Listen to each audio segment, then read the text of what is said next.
near the edge of Tsavo Reserve, late afternoon. A female elephant lay on her side in the pale dust of the riverbed, her legs folded awkwardly, her trunk resting heavy against the ground.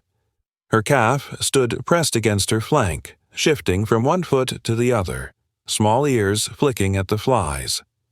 From a distance, the scene looked motionless, but the stillness was unnatural. Even before they drew close, the rangers could tell what had happened. Samuel, the lead ranger, stopped first, binoculars lowered slowly in his hands. He said nothing. Behind him, the others paused as well. A herd of elephants should have been moving steadily across the plains by this hour, grazing or drifting toward water. But here there was only one calf and the unmoving body of its mother. The air was dry, and the light from the west spread long shadows across the cracked earth. The calf nudged its mother's side with the small curl of its trunk. The motion was urgent but uncertain, repeated again and again as though the answer might change. A faint squeak rose from its throat, high and raw, carrying over the still ground. The sound held no language but told everything. The mother did not move. Her sides no longer rose. The calf stood closer, pressing its head against her ribs, waiting. Samuel lifted a hand, and the team moved forward in careful steps. They knew that calves in grief could panic, and if it bolted here across the riverbed, its chance of survival would shrink. If he runs, he dies. They closed the distance slowly, boots whispering against sand and stone, stopping short of the pair. The calf turned briefly toward them. Its small frame quivered, tail twitching. The whites of its eyes showed as it gave a short trumpet, a sound far too loud for its size. It did not run. Instead, it wheeled back toward its mother and pressed its trunk along the folds of her skin. A low rumble came from its chest, thin and unsteady. One ranger whispered under his breath, "Poor little one." The words disappeared almost as quickly as they were spoken, swallowed by the silence of the dry river. The signs around the female were plain. She had collapsed sometime that morning. Her skin was tight across her shoulders, the ridges of bone showing clearly. The long march of drought and heat had left her weakened. The dust around her body showed faint impressions where she had shifted, struggled, then fallen still. The calf climbed awkwardly across her foreleg and lowered itself against her side, as though lying with her could undo what had come. Samuel felt his throat tighten but steadied himself. He knew that to linger was dangerous. The calf needed water, protection, and direction. Yet still it stayed, unwilling to leave the comfort of her body. If it remained, it would starve here. The sun slipped lower, the heat holding fast. Vultures turned slow circles high above, their wings silent but certain. Each minute stretched heavier, carrying the weight of what they all understood. Without intervention, this calf would not last more than a day. Samuel lowered his pack and knelt in the dust. He did not move closer yet, only sat steady in the open where the calf could see. His presence was quiet, a signal of patience. Around him, the other rangers formed a wide half-circle, leaving space, keeping the moment calm. The calf lifted its head once more, eyes dark and wet, then lowered it again to the unmoving flank of its mother. Evening air began to settle, cooler but with no relief for the grief in front of them. The rangers waited, breath low, until the time came to act.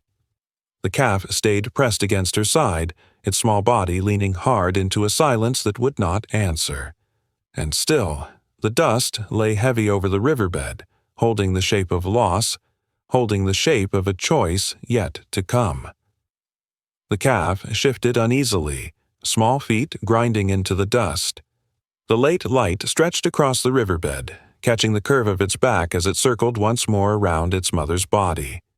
Each turn ended the same way, its trunk reaching, nudging, pressing against skin that no longer answered. A squeal broke from its throat, sharp and high, echoing against the quiet stone banks. The sound was not a call for attention but an instinctive plea, born from confusion and loss. Samuel kept his steps slow, pausing with each movement. The other rangers mirrored him, spreading carefully, their voices hushed. The calf's head lifted quickly at every shift of sound, its ears stiff, its eyes wide. But instead of fleeing, it pressed back into the curve of its mother's flank, as if the body could shield it still. If it stayed like this through the night, it would weaken beyond recovery. If it ran alone, it would not survive more than a few days. Dust lifted gently in the air as the calf moved again, circling, nudging, stepping away, then pulling back. Its small trunk reached for the mother's face, curling along her tusk before resting briefly near her mouth. No breath came. The calf jerked back suddenly, gave a short trumpet, then pressed itself against her once more. The urgency of its motion showed exhaustion already building in its fragile body. High above, the sky carried long, dark wings. Vultures drifted in slow circles, shadows crossing the riverbed with each pass. One dropped lower, settling on a branch near the bank. The calf stiffened at the sound of its wings, swinging its head, releasing a harsh squeak before stepping closer to its mother again. Samuel raised a hand to the others, signaling stillness. Any sudden movement could push the calf into panic, and if it fled blindly into the thorn scrub now, its end would come quickly.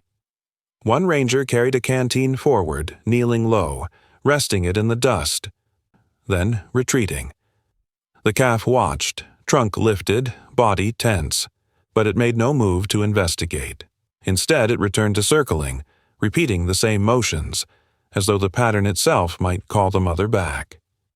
Samuel's chest grew tight with the sight, but his voice when it came was calm, no louder than the wind. "Easy, little one," he whispered.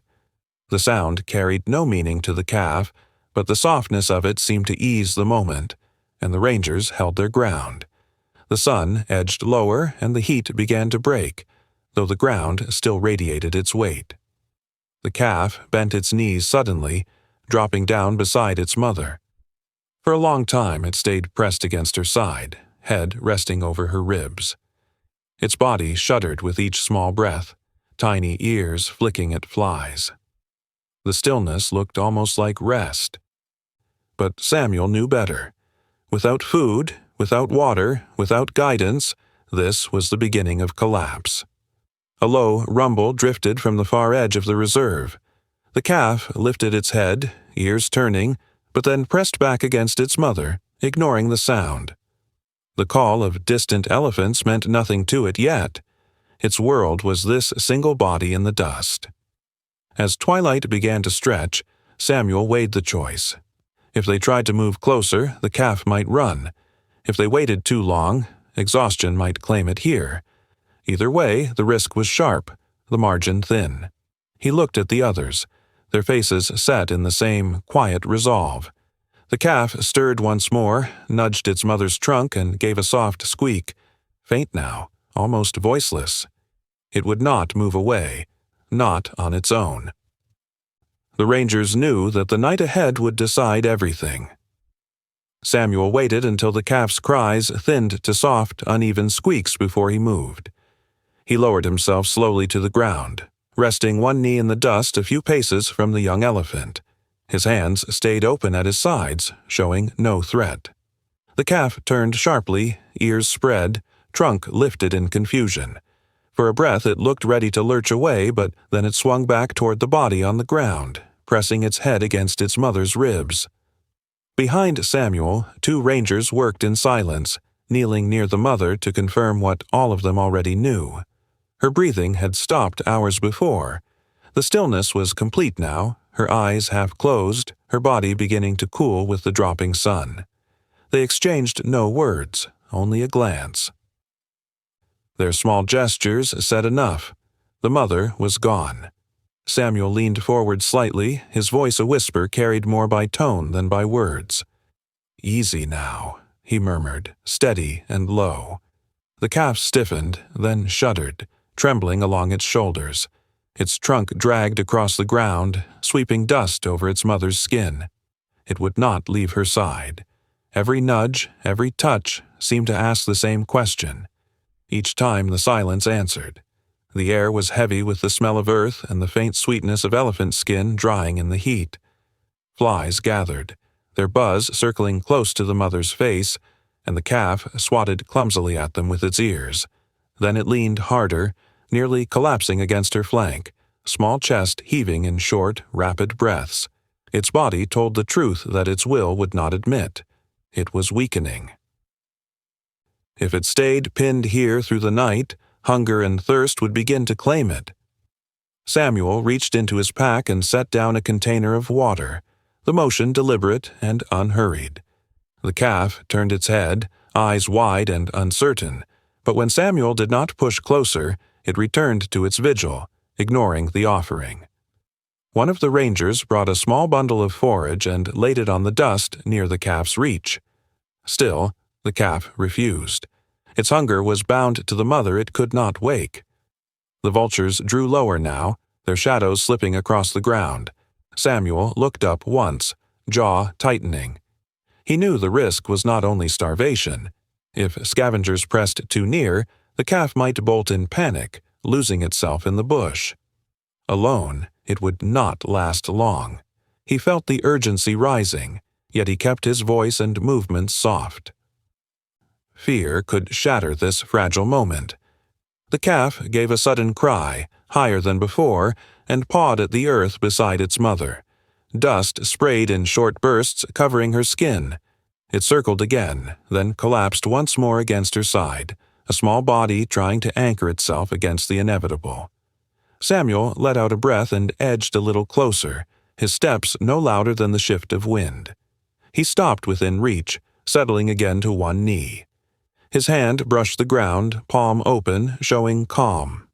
The calf swung its head toward him, eyes wet, breath rattling, its ears fanned once, then lowered. It did not move toward him, but it did not lunge away. The silence between them stretched long and heavy, broken only by the faint rustle of grass beyond the riverbed. Behind him, a ranger whispered, "He won't last if he stays." Samuel gave a small nod. The truth was plain. If the calf refused food, if it refused to follow, there would be no chance. Survival depended on breaking this bond of stillness. But for now, Samuel stayed where he was, voice quiet, presence steady, waiting for trust to edge in with the dusk. The calf leaned again into its mother, trembling, eyelids sinking with exhaustion. The last light of day caught the curve of its back, softening its small form against the shadow of loss. The choice lay ahead, heavy and unforgiving. For the calf, the night would decide whether tomorrow could still belong to it. The sun climbed higher, burning across the open plain, and the riverbed baked under its weight. The calf had not moved far from its mother since the rangers first arrived. Each attempt to coax it away ended the same. Water was set down close, fresh forage spread nearby, but the young elephant ignored them all. It circled, it pressed, and it leaned into her still body, refusing every offering. Samuel crouched again, resting his hand against the ground, the lines of fatigue plain on his face. Hours had passed, and the calf's movements had grown heavier, less certain. Its trunk dragged low, its steps faltered. Still, it refused. Hunger and thirst were tightening around it, and with each moment the margin for survival thinned. If it did not take food soon, its body would not last. If it collapsed here beside her, there would be no way back. The team tried patience. They withdrew, sitting in the dust a short distance away, watching in silence. The calf pawed once at the earth, then dropped to its knees beside its mother, curling its body small against her ribs. It let out a faint squeak, a sound that cracked midway, the voice of an animal too young to understand but old enough to grieve. Samuel felt his chest tighten but stayed still. Moving now would bring nothing. Heat shimmered along the horizon. The vultures circled closer, some settling on the branches that leaned over the banks. Their shadows drifted across the ground, and the calf jolted up with a trumpet, ears stiff, trunk swinging. Its cries scattered the birds, but the effort cost it. It stumbled, legs shaking before collapsing once more against her side. The dust clung to its flanks in a pale layer, dulling the shine of its skin. One ranger set down a new container of water, closer this time, so close that the calf's trunk brushed against it as it shifted. For a moment, hope lifted.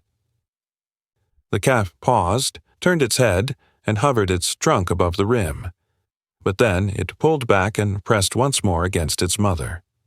Samuel exhaled slowly, shaking his head. "He won't take it," he said softly. The words hung in the air like the heat. The team debated in quiet voices whether to push harder, to try and move the calf by force, but every thought ended in the same conclusion. To frighten it now would mean panic, and panic would mean flight. If it ran into the scrub, there would be no herd, no water, no chance.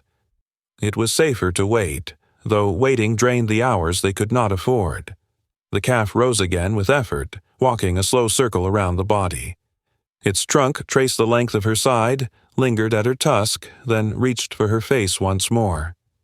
It lingered there, breathing faintly against her stillness. Then let out another high, broken cry. The sound rolled across the riverbed and faded into the air. Its body swayed, thin legs quivering, exhaustion pulling at it from every angle. Samuel rubbed his forehead, dust streaking his skin. He knew what the calf did not, that the body before it was no longer shelter, no longer life. But the calf's instincts were stronger than hunger, stronger than thirst. It would not leave. Every offering from the humans was meaningless against the bond of loss it could not release. The shadows stretched longer as the afternoon deepened. The calf folded once more into the dust, lying close, eyelids sinking. Its breaths came shallow, its ribs showing with each rise and fall. The team watched in silence, a weight pressing on them all. If night came with the calf still refusing, the darkness would bring cold and more danger. Samuel glanced once toward the far tree line, listening for the faint rumbles that sometimes carried across the reserve. If a herd moved near, there might still be hope. But for now, there was only the calf and the body it clung to, locked in a battle of will that could cost it its life. The last light slanted across the riverbed, gilding the dust in pale gold. The calf lifted its head weakly, gave one final nudge against her flank, and then lowered itself again. The air settled heavy and still. Each passing moment carried the same truth. Without change, without release, the calf would not survive. A low vibration carried across the plains, faint at first, almost lost beneath the rustle of dry grass. Samuel lifted his head, recognizing the sound before it grew clearer. It was the rumble of elephants, deep and steady, coming from beyond the tree line. The calf stirred at once, ears twitching, trunk lifting briefly before pressing back against its mother's body. The call was familiar, instinct tugging at it, but still it held its ground. The rangers froze in silence, watching. Out from the shadows of the forest, shapes began to emerge. A small group of elephants, 3 adults and 2 juveniles, moved cautiously toward the open ground.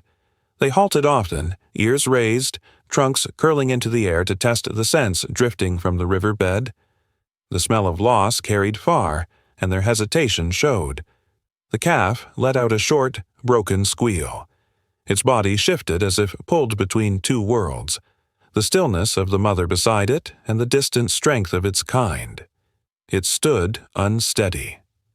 Legs trembling from exhaustion, but it did not step forward.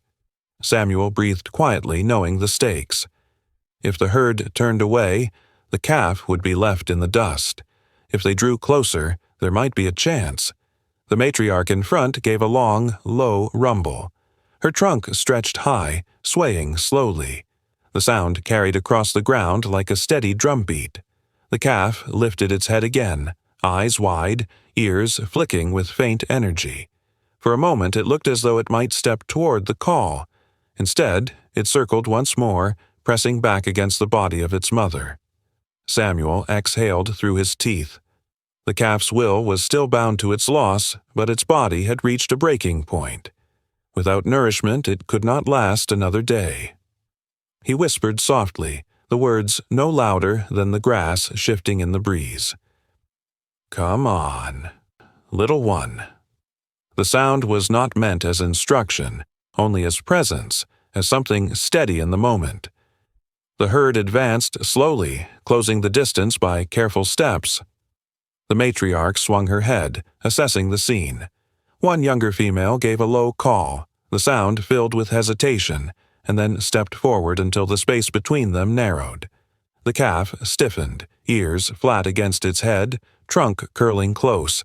It gave a high trumpet, defiant but weak, then stumbled as its own weight betrayed it. The female paused, then rumbled again, softer this time. She extended her trunk, reaching outward in slow arcs. The calf turned, torn by instinct, but still it pressed back into its mother's body. Its refusal was plain, but so too was its need. The herd shifted closer, forming a loose semicircle at the edge of the riverbed. The matriarch moved forward at last, her size filling the space with calm authority. She stood just beyond the calf, lowering her trunk to the dust, then brushing it gently across the ground between them. The calf froze, eyes wide, ears flicking, its chest rising in shallow breaths. Minutes stretched long and tense. Then, from the calf came a faint rumble, unsteady but answering. It was the first sound of recognition it had made since the herd appeared. Samuel's shoulders loosened slightly. There was a path here, but it was fragile and uncertain.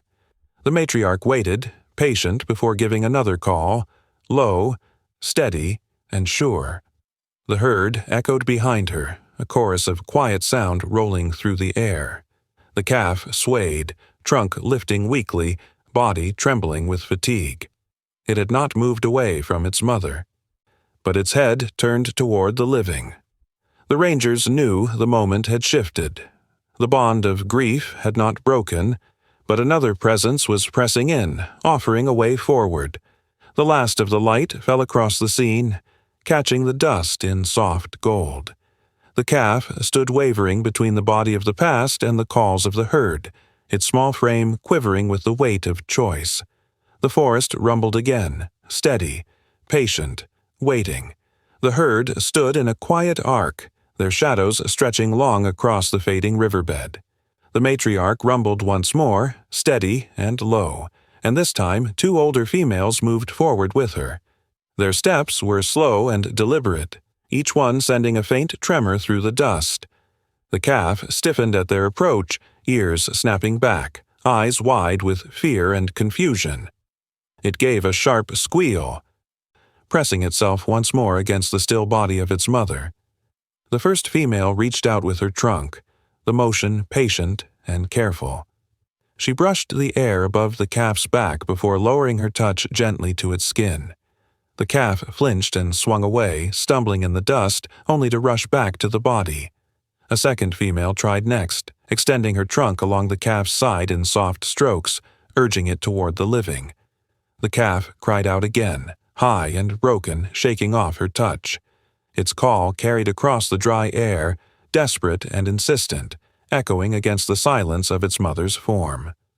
Samuel watched with his jaw set, his hands resting on his knees. He knew this was the turning point. If the calf remained locked here, its body would fail. If it followed the herd, there was still a path forward. The risk hung in every moment. The older females pressed closer, their bodies forming a slow barrier between the calf and the vultures gathering beyond. One of them curled her trunk beneath the calf's chin, lifting gently, guiding it away from the dust. For a heartbeat, it seemed to yield, leaning unsteadily against her. But then, as if realizing the distance widening between itself and its mother, it pulled free and stumbled back, collapsing against her ribs. Its trunk dragged across the still skin, and it gave another cry, short, ragged, aching.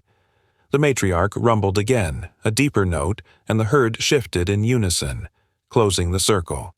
The calf stood trapped between their living wall and the body it could not release.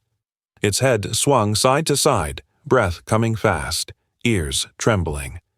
Samuel whispered under his breath, "He doesn't want to go." His voice was soft, but the truth carried weight. One female stepped firmly now, placing her body between the calf and its mother. She blocked the path with quiet strength, her trunk reaching once more to pull the calf toward her side. The calf squealed louder, pushing against her, legs braced in the dust. Its small frame shook with the effort, but its strength was fading. The herd did not force. They held steady, their presence pressing, urging, but never violent. The calf's resistance grew weaker with each attempt. It leaned hard against the mother's body once more, trunk curled along her tusk, crying in short bursts until the sound thinned into whimpers. Its legs buckled and it sank halfway to the ground, too tired to stand but unwilling to surrender.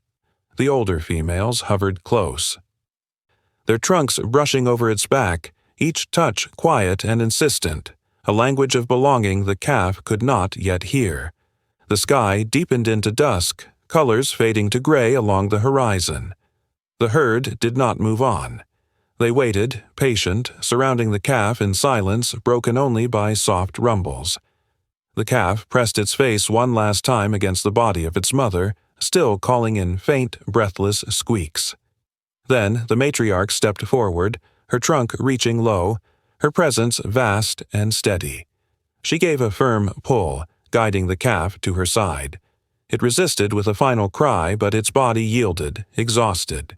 Its small frame leaned against her leg, trembling, caught between grief and survival. The herd stood still for a long while, a quiet vigil as the calf whimpered softly at her side. Behind them, the mother's body lay in the dim light, unmoving, while before them stretched the path to water and life. Dusk settled over the riverbed, the air cooling as the sun dropped behind the distant line of acacias. The herd lingered in silence, their bodies forming a wide, steady ring around the calf and the body it refused to leave. For hours they had tried gently, soft rumbles, reaching trunks, patient movements. The calf resisted them all. Now the sky was dimming fast, and the dangers of night pressed close. Lions would follow scent, and hyenas would circle. For a calf alone, the dark was a death sentence. If it remained at its mother's side when the predators came, it would not survive. The calf stood swaying, its legs stiff with exhaustion. Its small ears drooped, and its calls had grown hoarse, more air than sound. Still, it pressed its trunk across the lifeless flank of its mother, dragging in the dust, clinging to the only anchor it knew. Each tremor of its body told how close it was to collapse. The matriarch shifted forward, larger than the rest, her presence commanding. She had rumbled patiently through the hours, calling, waiting, urging. Now her body language changed. She stepped closer, her broad frame filling the gap between calf and mother. Her trunk reached down, not in a caress but in a firmer gesture, a push against the calf's shoulder. The calf squealed in protest, jerking sideways and tried to push past her to return. The matriarch blocked it, lowering her head, guiding it back with a steady sweep of her trunk. The calf cried again, higher, sharper, fighting against the barrier. Its small body leaned hard against her, trying to wedge past, but the matriarch stood her ground. Another female joined her, adding her weight to the wall of living strength. Together they prevented the calf from returning, no matter how desperate its efforts.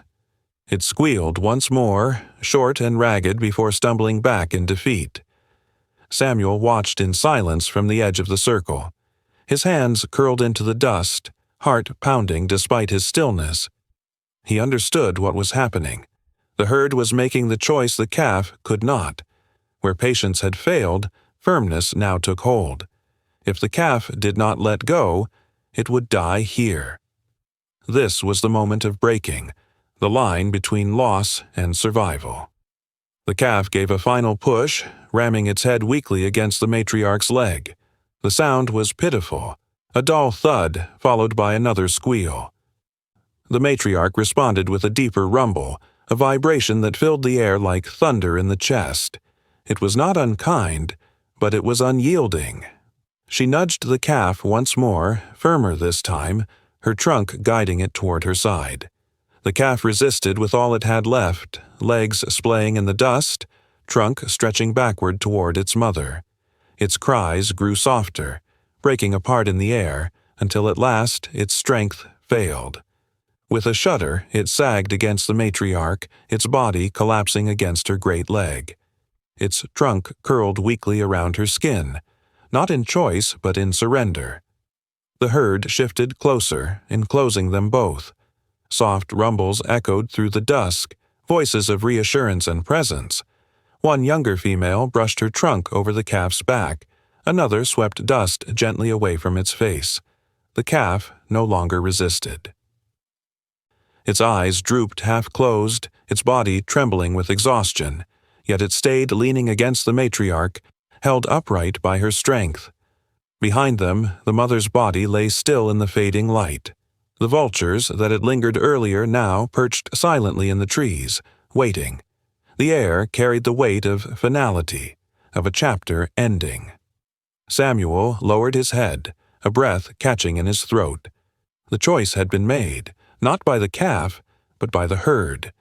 Night came in full, shadows stretching long across the ground. The herd closed ranks surrounding the calf, moving slowly as one. The matriarch walked steadily at the front, the calf pressed against her side. Each step pulled it farther from the body, farther from the loss that had held it bound. The last light caught the dust as they moved, a pale haze drifting around their legs. The riverbed behind fell silent, marked only by the still shape they left behind. Ahead, the herd rumbled softly, carrying the calf with them into the dark. The herd shifted into motion as night took hold, their heavy steps muffled in the dust. The matriarch led slowly, her great body steady, each stride measured with care. At her side, the calf stumbled forward, legs trembling from the long hours of grief and exhaustion. Its flank brushed against her leg with every step, leaning for balance, guided now not by choice but by necessity. The herd closed around them, forming a moving wall of strength that carried the calf into the darkness. Behind them, the riverbed grew still. The mother's body remained where it had fallen, her outline pale in the starlight. Vultures still circled overhead, but they would wait until morning. For now, the silence belonged to her, untouched and unmoving, a shape against the wide plain. The calf turned its head once as if sensing the distance widening, a soft squeak rising from its throat, but the matriarch's firm pace pressed it onwards. If it lingered, it would not live. The calf's steps faltered again, and one of the younger females moved closer, brushing her trunk gently across its back. The touch steadied it, urging it forward. The herd responded with low rumbles, vibrations that filled the air with quiet reassurance. It was a language of belonging, a reminder that although one life had ended, the calf was not alone. Still, the risk was plain. Its body was weak, its hunger deep, and the road ahead long. Survival depended on each step it took away from the riverbed. Samuel and his team watched from a distance, their silhouettes blending into the shadows. They had done what they could, waited, given space, trusted the herd to take what the calf could not release on its own. Samuel's voice was little more than breath as he spoke.